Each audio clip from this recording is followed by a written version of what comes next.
السلام علیکم ورحمۃ اللہ وبرکاتہ۔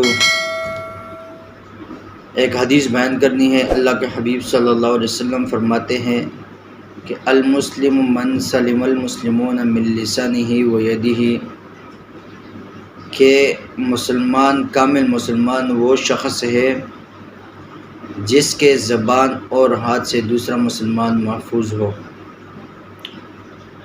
تو اگر دیکھا جائے تو اس حدیث میں دو چیزیں اللہ کے حبیب صلی اللہ علیہ وسلم نے بیان فرمائی ہیں، ایک زبان اور دوسرا ہاتھ، کہ ان دو چیزوں کے ضرر سے، اس کی تکلیف سے اگر دوسرا مسلمان محفوظ ہے تو پھر سمجھے کہ ہم کامل مسلمان ہیں، کامل مومن ہیں۔ اگر دیکھا جائے تو اس وقت کے اس زمانے میں ان دو چیزوں کی خرابیاں بہت زیادہ ہیں۔ سوشل میڈیا کے ذریعے سے اگر دیکھا جائے یا اور ذرائع جو ہے اس سے دیکھا جائے تو زبان کی استعمال وہ بالکل بے دریغ استعمال ہوتی ہے، نہ کسی معزز شخصیت کو بخشا جاتا ہے، نہ کسی عام مسلمان کو بخشا جاتا ہے، نہ کسی جو بھی سامنے آتا ہے بس وہ بولتا جاتا ہے۔ وہ اس کا یہ سوچ بھی نہیں ہوتا کہ میرے پاس دو فرشتے ہیں لکھنے والے، کرامن کاتبین جن کو کہا جاتا ہے، کہ وہ ان باتوں کو لکھتے بھی ہیں۔ بالکل اس طرف ان کی توجہ ہی نہیں ہوتی کہ اللہ رب العزت نے دو فرشتے مقرر فرمائے ہیں اور وہ ایک ایک بات کو نوٹ کر رہے ہیں۔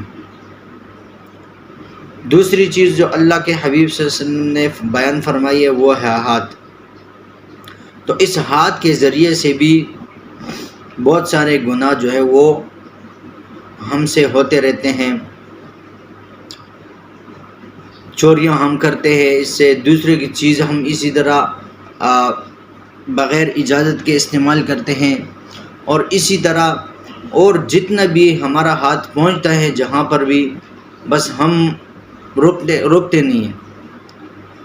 کسی کو تکلیف دینا ہو تو ہاتھ کے ذریعے سے ہم اس کو تکلیف پہنچاتے ہیں، بس میں ہو کسی کو مارنا ہو تو اس کو ہم مارتے ہیں، کسی کو کچھ بھی کرتے ہیں لیکن اس کو بس کسی طرح تکلیف پہنچاتے ہیں۔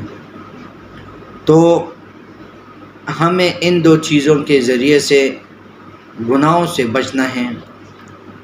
جسے ایک اور حدیث پہلے بھی میں ایک ویڈیو میں بیان کر چکا ہوں۔ اللہ کے حبیب صلی اللہ علیہ وسلم فرماتے ہیں کہ جس نے مجھے دو چیزوں کی ضمانت دی میں اس کو جنت کی خوشخبری دیتا ہوں۔